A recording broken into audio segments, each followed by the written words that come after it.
Are you ready for some summer good talk? And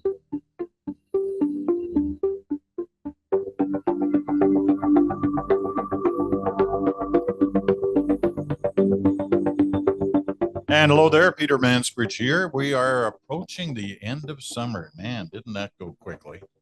Too quickly for some of us, but nevertheless, we're approaching the end of summer, and this is the last summer good talk before we get back regular in a couple of weeks.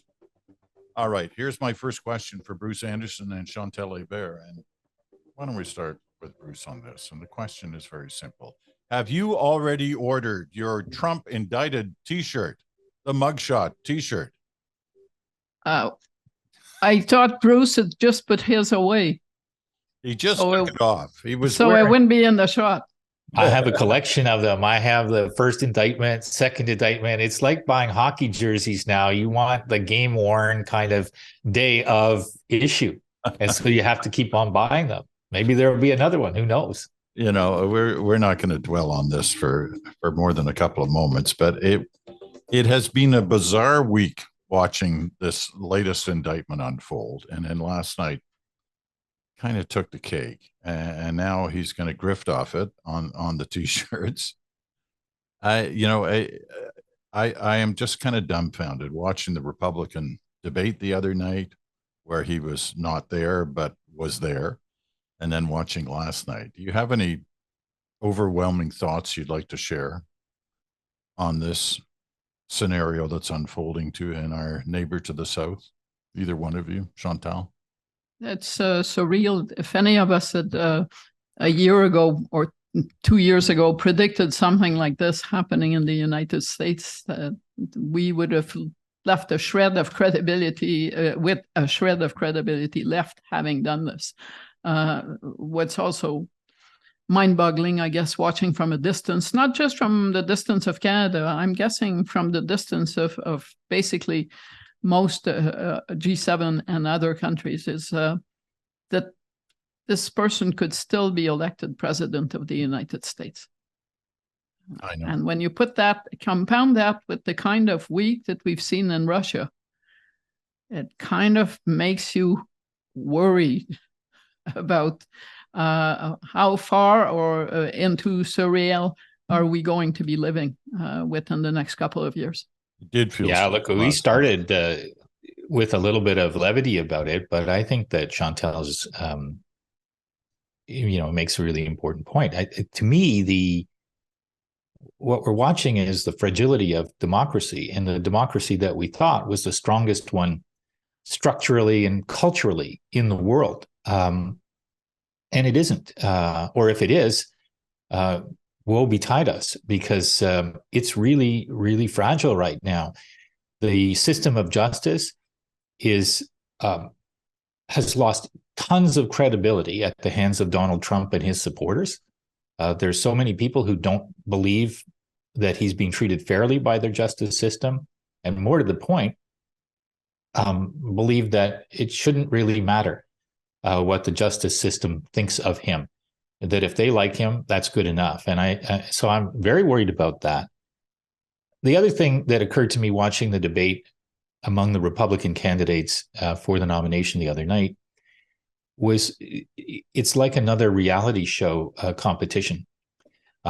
Most of the people on that stage did not appear to be serious. There were a couple, but at the end of the day, when they asked the question, who is going to support Donald Trump if he's the nominee, a lot of hands went up. And it reinforced for me the idea that this is not a party that's picking a leader. It's a party that looks like it's going to pick a follower. It's going to pick a candidate that's willing to roll with whatever the mood of the mob is that controls the base of the party. Also very worrying. There were 6 of the 8 candidates put their hand up saying that even if he's convicted, if he's the nominee, they'll support him, which is, really. If they're going to go that far in the first debate, why are they bothering to run at all? Well, they just, take their chips off the table and move on. Anyway, it was surreal, as Chantal says, especially so last night, watching all that and listening to the commentary on, on the alleged progressive networks, CNN and MSNBC, where a lot of the conversation was about what happens when he becomes the next president, if that's what happens. That even though we're having this conversation, it just sounds so bizarre that conversation is taking place, given everything that's happening. Anyway, enough on Trump. Let's move on to more interesting things, which of course are what's happening in our own country. And I guess what I want to try and focus this conversation around is after a summer of,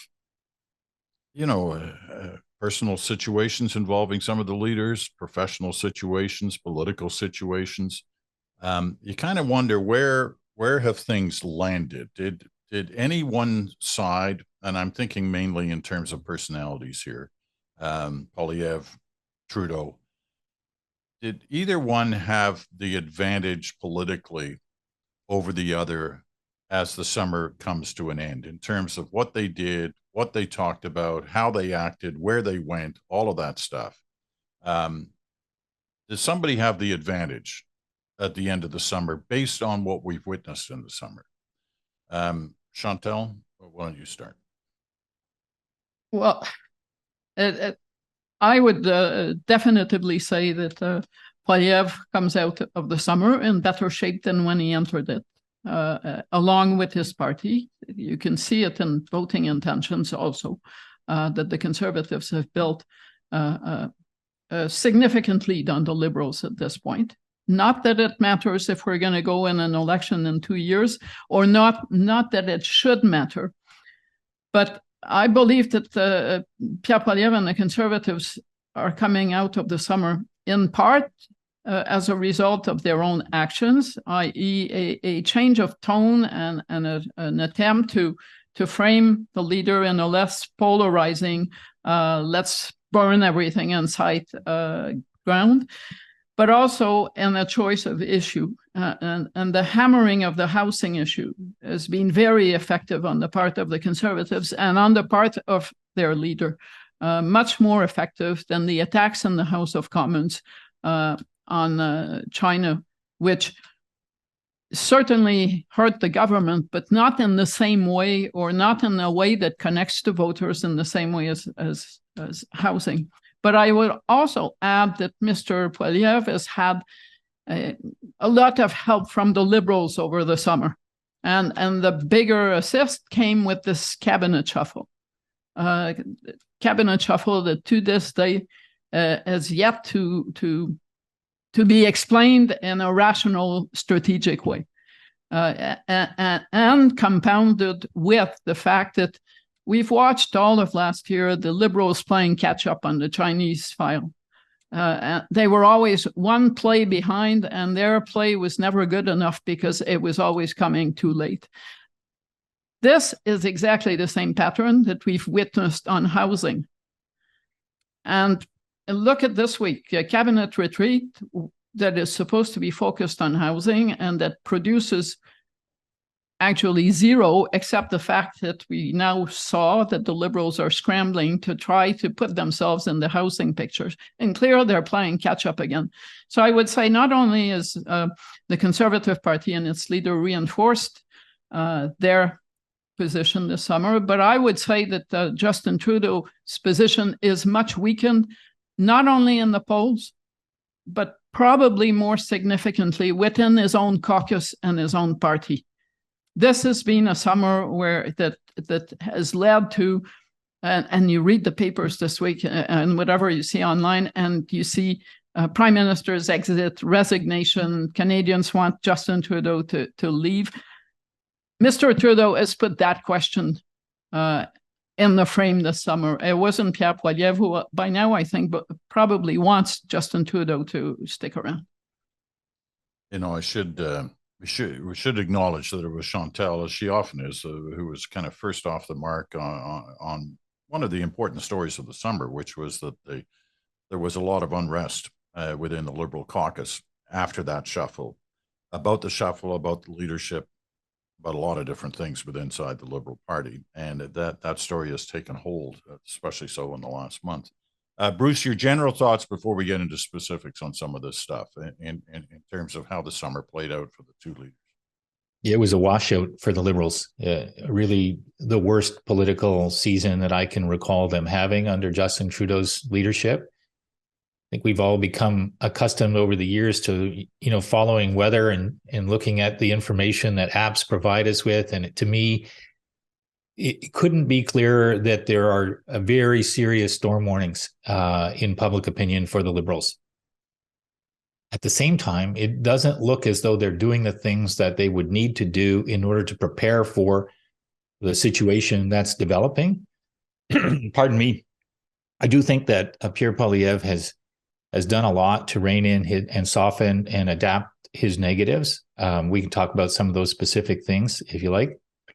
I think the Liberals have been on the back foot for a long time, always playing a defensive role relative to the attacks of their opponents. And that's always something that incumbents know can happen to them, but need to be able to do something very, very bold and creative in order to change that dynamic. And I don't see the evidence that creativity and boldness is there, at least not at this moment. Obviously, one of the things that happens to incumbents is when they get far enough behind, it does tend to focus the mind. And it also creates a dynamic where people start to think about, well, what is it that we feel about Pierre Poilievre as prime minister?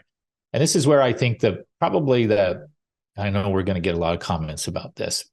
The most credit that should accrue to Pierre Poilievre for what he's been doing, I think, is around message. I think that when you hear him now, he's not talking about vaccination. He's not really talking much about conspiracy theories. He's talking about housing for people. He's talking about helping people. He's talking about getting more people into the healthcare system who can provide people with the health services. He's sounding like a progressive type conservative leader. And for all of those people who don't know anything about his background, and that's a large number of people, their early introduction to him is happening now. I think the Liberals need to be very concerned if they hope to win a fourth mandate under Justin Trudeau. And I think Chantal's right that question is a much more open question now.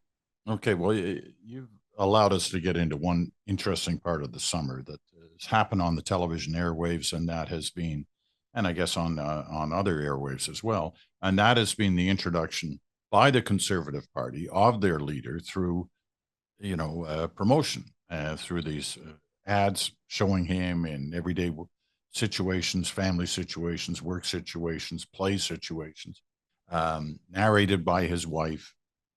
And there was a lot of discussion about this when it was coming out as to how this would play. Is this going to be another kind of, Stephen Harper in the blue sweater type thing, which kind of backfired to some degree on the Conservatives.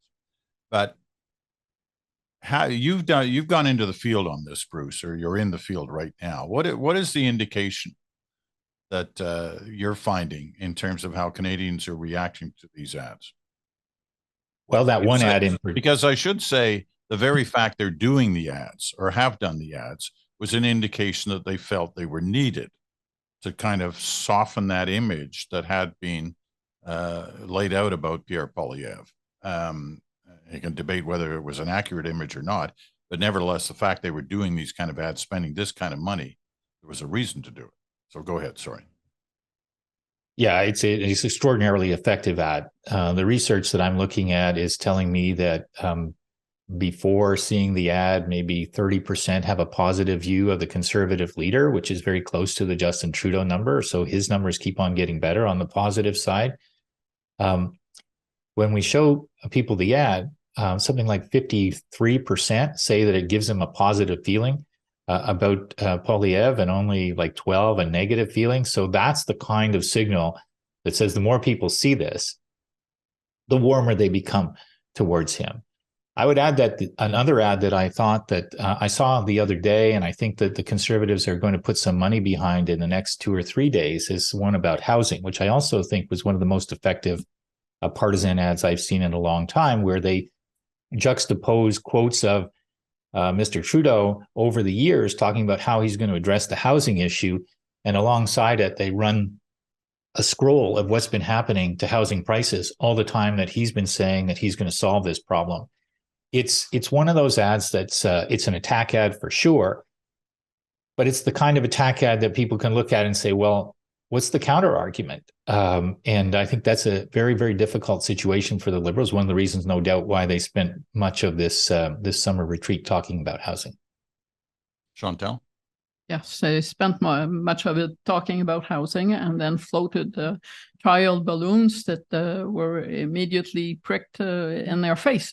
And why? Because they looked like they were improvising and going against this week. I don't want to overstate it, but this week the Liberals, the cabinet messaging, managed to do something that I mean, even if you tried to make them do it, they would have said, we can't be doing this. They managed to tie in housing issue, housing solution to having less immigrants.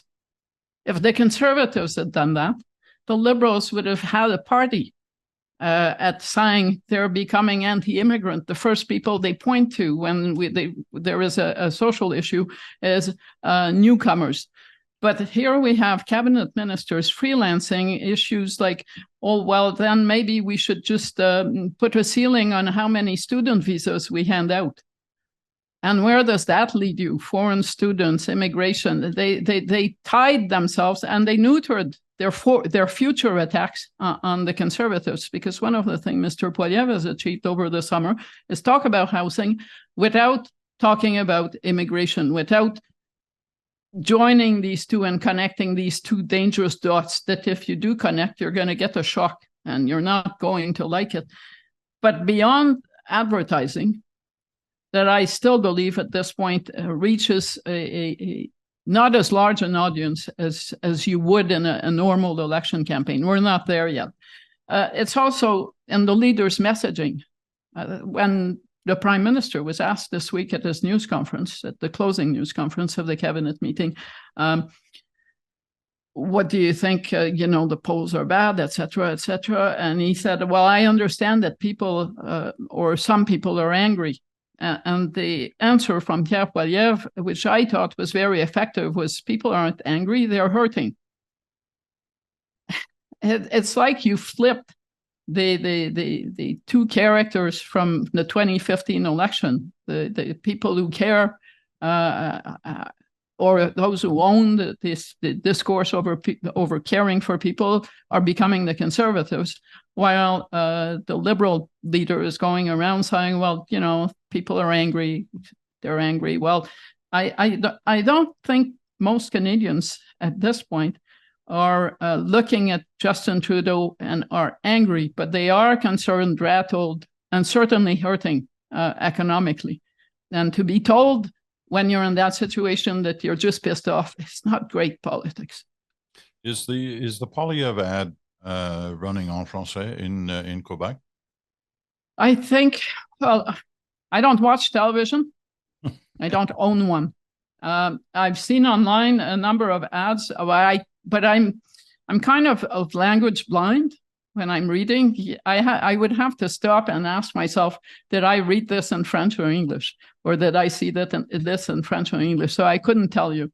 And I could also not tell you whether those polls that showed a three-way battle in Quebec between the Conservatives, the Liberals, and the Bloc, whether they are based yet on facts or on samples in polls that are too small to really give you the real picture. But the fact is that I'm not picking up much anecdotal evidence of a blue wave in the making, but I am also picking up a bit less Poilievre bashing. You've got to start somewhere. Look, Peter, I think we have to stop for a second and just acknowledge that it doesn't matter what else we say for the rest of the podcast. The headline is doesn't watch TV.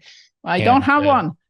Doesn't have one. And of course, Chantal Nation is not just a reader nation, it's a viewer nation. So they're going to be really surprised. But anyway, kudos to you. I should break the habit a little bit more too sometimes, I think. I think that, the Liberals right now, if they're really being cold-eyed about their situation, need to remind themselves that when they win, and when they win over a sustained period of time, it's usually because their values seem more aligned with the values of mainstream Canadians, that their ambition is something that people find interesting and resonant, and if they're seen as really competent. And I think right now, that values question is fuzzy.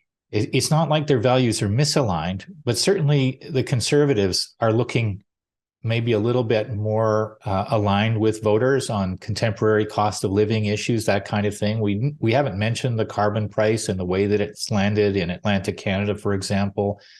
But so on the values test, the Conservatives, who normally are at a big disadvantage to the Liberal Party in a country where 60+% of voters characterize themselves as progressives, are now pretty competitive.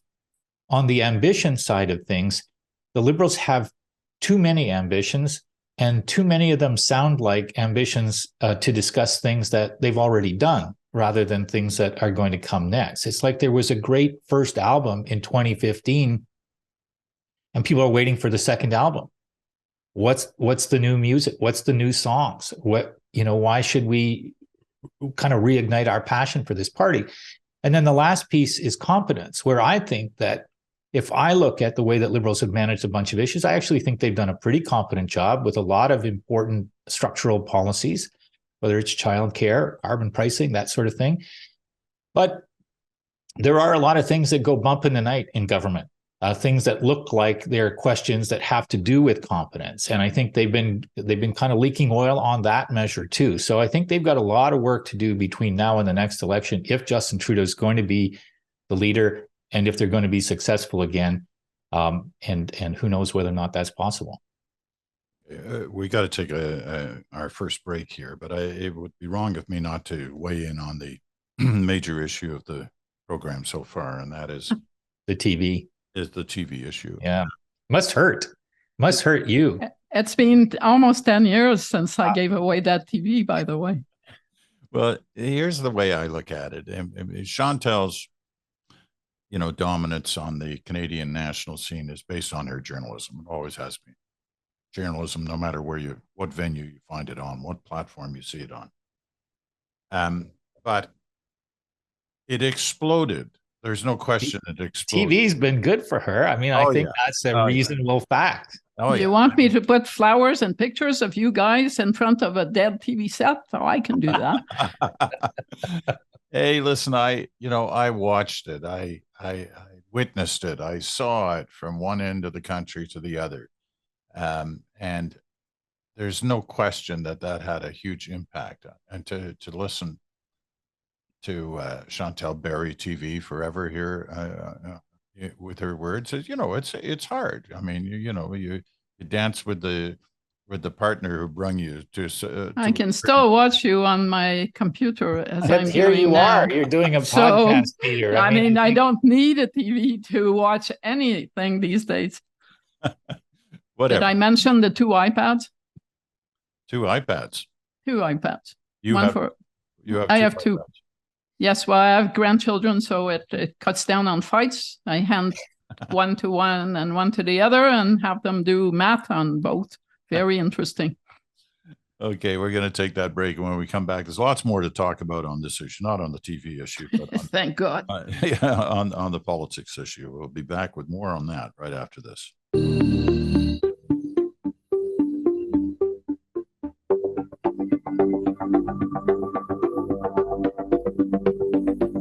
And welcome back. You're listening and watching Good Talk. Chantal and Bruce Anderson are with us. I'm Peter Mansbridge. You're listening on Sirius XM channel 167, Canada Talks, or on on the podcast on whatever various podcast platforms you watch it on or listen to it on, and you're also spit the words out, Peter. You can also watch it on our YouTube channel, and happy to have you with us no matter what platform you are watching it on. Okay, I want to talk about 2 things in this segment, and one of them is the housing issue. which we have warned, and many others have, for the last year at least, that this was the incoming big issue. And incoming for some of us, present for many of us who are troubled by the housing situation across the land. Not too long ago, in fact, it was only a few weeks ago, maybe a month, the Prime Minister said, well, it's not really a federal issue,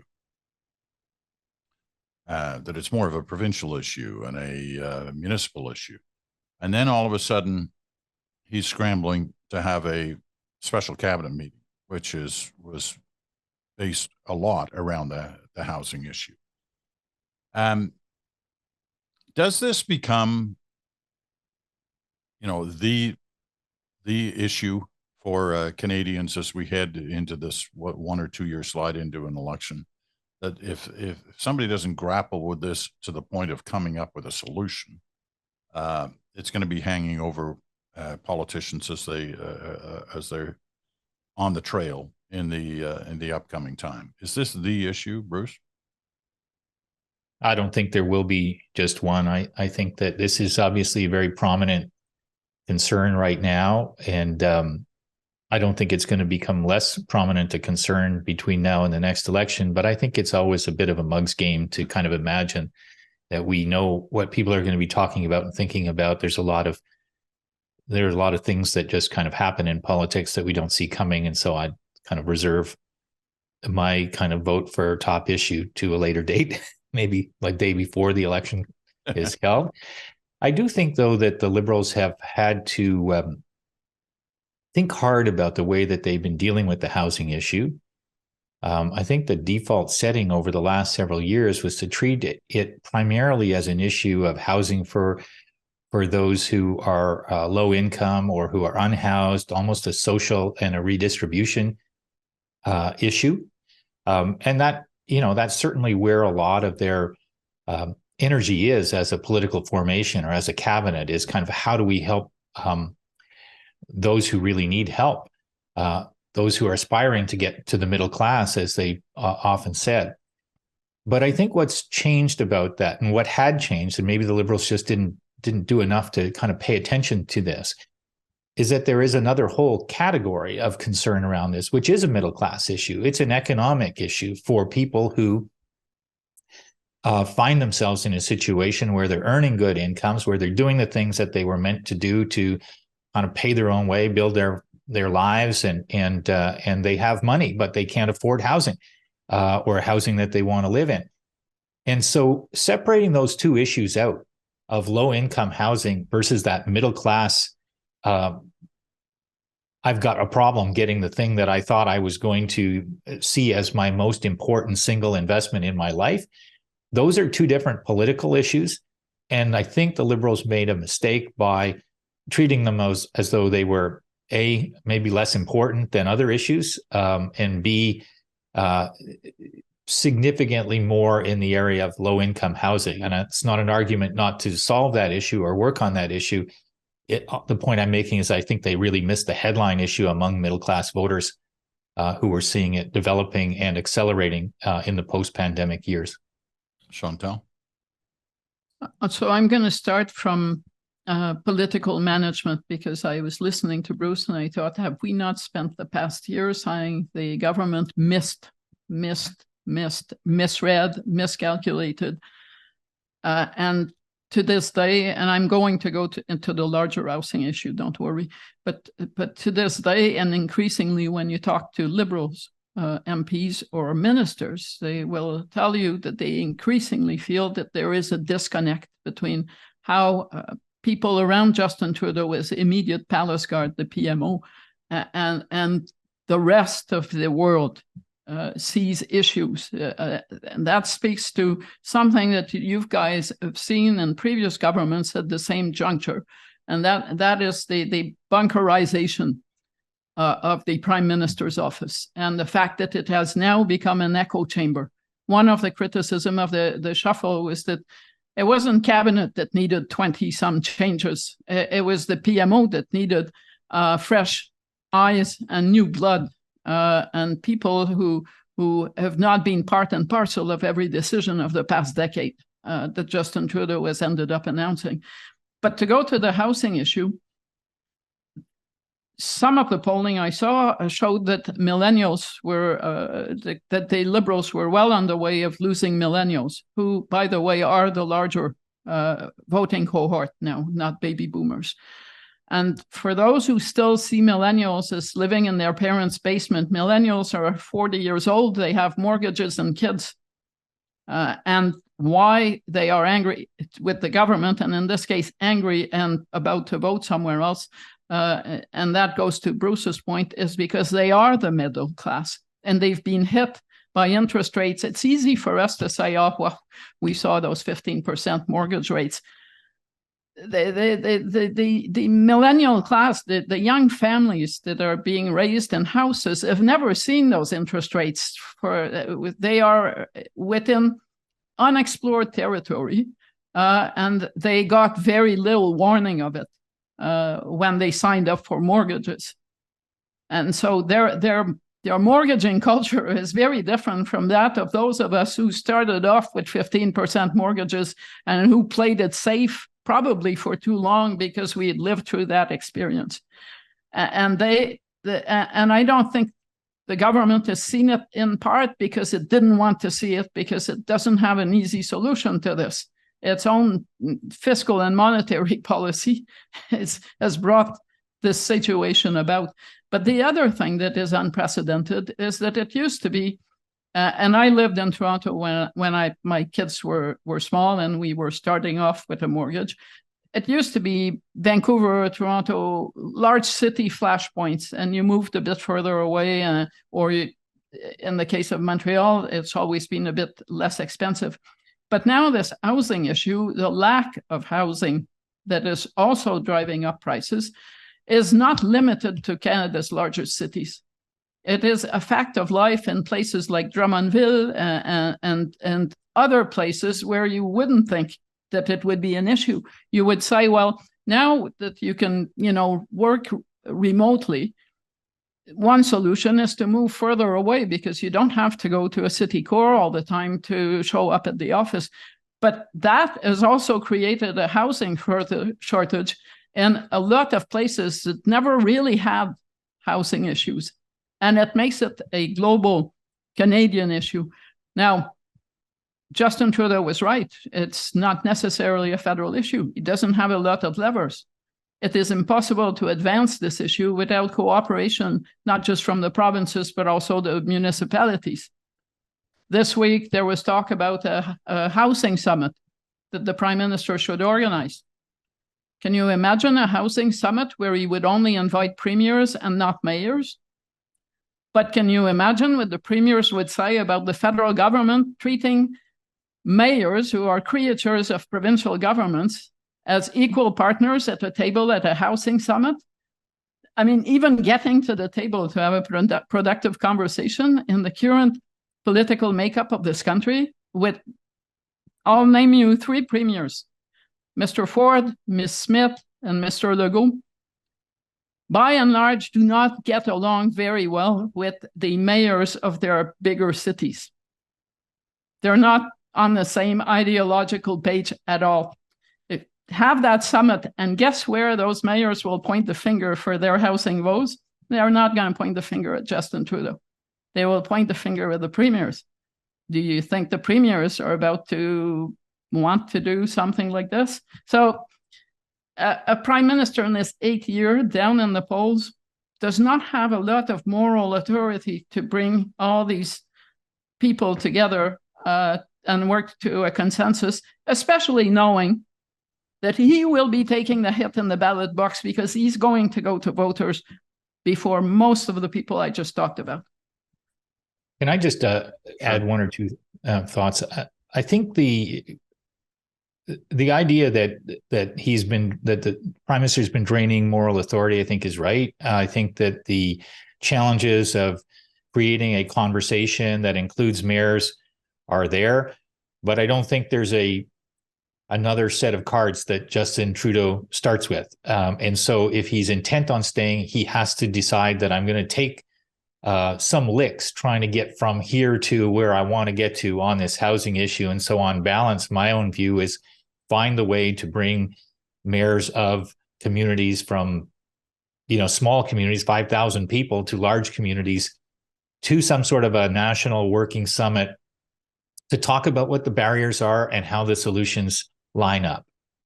You won't get all of the ideas that you need from that. You won't necessarily solve the housing problem right away, but at least there will be a path created that has that gives a sense of focus and persistence to come and that kind of thing. Because this issue, if it doesn't look like it has that effort from the federal Liberals, I do think it plays more to the challengers who say, we're going to kind of break down the barriers, because even if that's really difficult and not credible upon closer scrutiny, it sounds better to voters. And we know how voters can be when they feel as though they've got a government that's sort of stuck a little bit, that's got this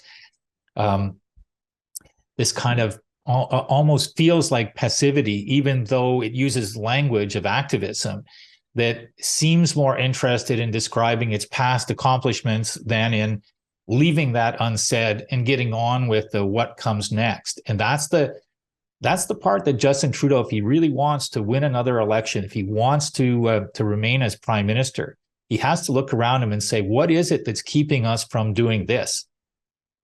Not just the housing thing, but that creative sense of energy that you saw in 2015, but hasn't been as evident lately. I want to circle back to something that Chantal said in the beginning of her latest remarks, because I think it also answers the question that you just asked. Asked Bruce, which is, what is it that's restricting us from searching out those better answers? Well, part of the problem is they're not searching beyond their own offices, the PMO offices. And I can recall back in 2015, in the run up to that campaign, when they were the third party, right? And sitting in a park across from the Parliament buildings on the Gatineau side of the Ottawa River, with Justin Trudeau doing the pre-election campaign interview, which I did with each of the leaders. And one of the things that got around to was this issue of the power of the PMO, which we'd also witnessed through the Harper years. But he wasn't shy. He blamed it on his father, that it really started in the late 60s, early 70s with the emergence of the Pierre Trudeau, Prime Minister's office, and how they backbenchers and ordinary MPs became what was it, Trudeau's phrase? Nobody'd know who they were, a block from Parliament Hill, and so he wasn't listening to them. And that sort of kept going through the different administrations that followed. And Justin Trudeau sat there in that park and said, I'm not going to let that happen if I'm prime minister. Well, it seems to me what both of you are saying, and you're not alone, is that's exactly what's happened. And which leads to some of the unrest within that caucus, the Liberal caucus, post-shuffle. So here's my question, and it's sort of, in some ways, the elephant in the Liberal room, which is, can he survive, given the current situation? I know we've talked about this off and on over the last couple of years, but I don't think we've ever seen anything as difficult for him as things are right now. Can he survive? Who wants to take the first run at that? Well, put it this way, you guys lost the bet. I think it was a year ago when you said he would be gone by the end of that year. I would not be taking you on the similar bet. If you guys are inclined to wager that he'll be gone by the end of 2024, I'm not going to put money on the table on him staying. Not because I think he's going to leave, but I do think that this position is weakened. It's not just, as Bruce explained really well, it's not just voters that are looking at Pierre Poilievre and being introduced to him under different terms that happened this summer. It's that many, including Liberal MPs, have started to think, well, what would life be like without Justin Trudeau? And not all of them are coming back with the answer, which was the answer for most of them in the spring, we would be worse off. It's so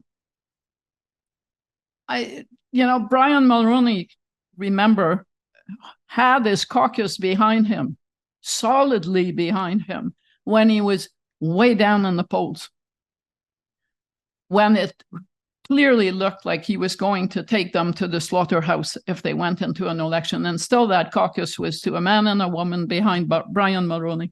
But what did Brian Mulroney do over his time in office besides great caucus management?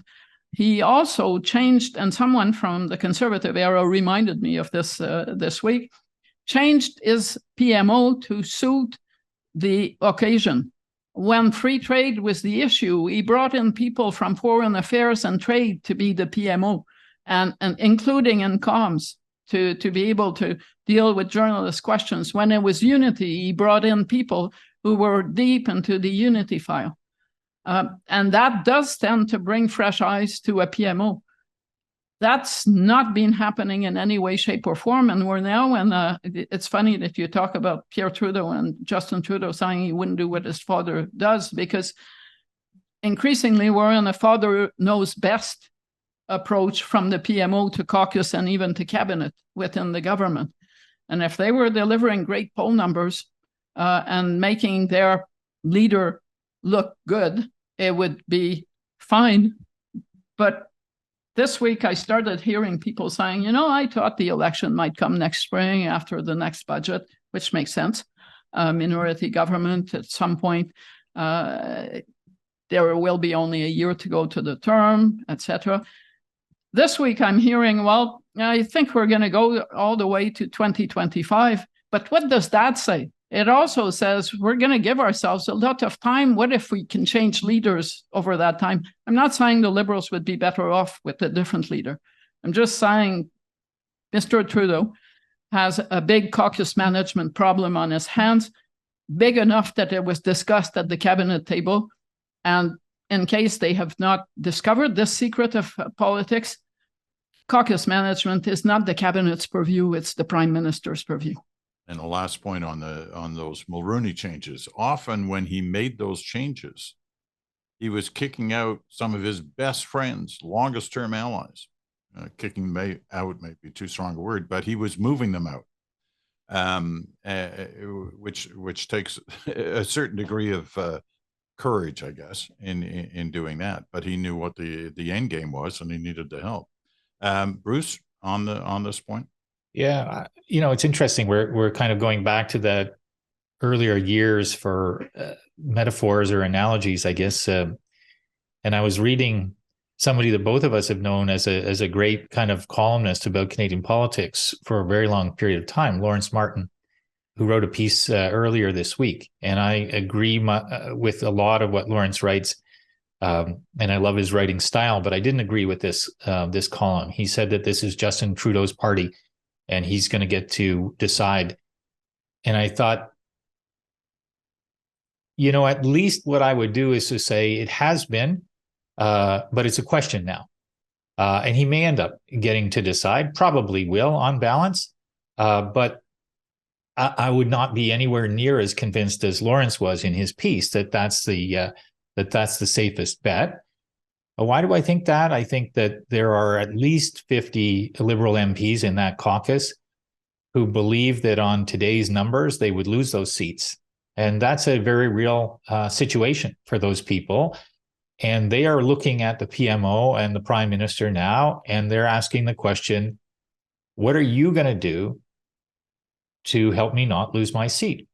What is it that I'm supposed to do to help you campaign so that you're going to win this election against Pierre Poilievre? There has been for months now a kind of an abiding theme around the should Justin Trudeau stay, which is on the part of those who want him to stay, which is that nobody else has a chance of beating Pierre Poilievre. I think that's very much in question. Not because there's any other contender that looks like they do have an advantage against Pierre Poilievre, but it looks like Pierre Poilievre might have an advantage against Justin Trudeau. Which wasn't apparent in the numbers a year ago. So I don't think that it's impossible for Justin Trudeau to mount a resurgence. I do think that the two ingredients that are most essential to it are both absent right now. One is that next album. What is the agenda? What's the vision? What is he going to rally people around? And the second is, in this scenario, you have to be way more effectively critical of your challenger. He has to wage a war against the idea of the Conservatives taking office. And I can hear people saying, oh, it's a bad idea for him to go negative because, you know, he's sunny ways and all that kind of things, off brand for him. It is a reality that you need to paint that contrast if you want people to vote for you. And it's an even more obvious reality if people are in there kind of, the only way I'm going to vote for you is a little bit of holding my nose. And that's where any incumbent government is at after 8 years. Okay. I got to take a quick break, a final break, and we'll have a couple of minutes left to deal with the one leader we haven't talked about of the top three. That's right after this.